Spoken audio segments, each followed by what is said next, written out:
Literally everybody that I know voted for Pierre. How did he lose? This is actually an extremely valid complaint, and let me explain to you why. It's not just about your algorithm, it's not just about where you live and who you hang out with. The Conservatives got more votes in this election than in literally any election in Canadian history. And they have had the highest vote share they have had in my entire life, in the entire existence of the modern Conservative Party, going all the way back to Brian Mulroney. In any other situation where 40% of the country votes for the Conservatives, they would win a majority, and a supermajority at that. The issue is that the Liberals also did historically well.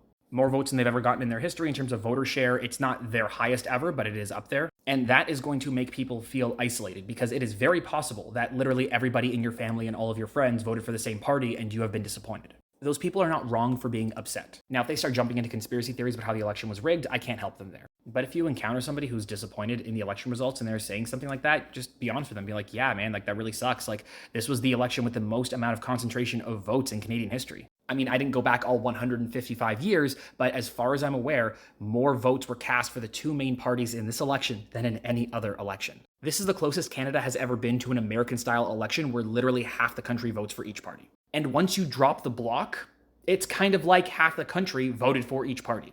It is valid for people to be frustrated with the results. It is valid for people to be confused. Because if you're watching this video, you look at the polls, you look at the aggregators, you follow along like I do, but you and me, we're not the average voter. The average voter doesn't look at polls. The average voter doesn't go on 338. The average voter doesn't go to smartvoting.ca. The average voter talks to their friends, maybe consumes a little bit of news, goes to the polls and votes. And so for them, this was a blindside. Most people watching this video knew that the Liberals had a very solid chance of winning the election, like 90% chance. The average voter did not know that. So don't treat them like they're dumb. Don't treat them like they should have known better, because the average person shouldn't have known better. For the average person, this result was a surprise. Hit the like and follow button if you want to see more elections analysis and if you want to know what we're going to do moving forward.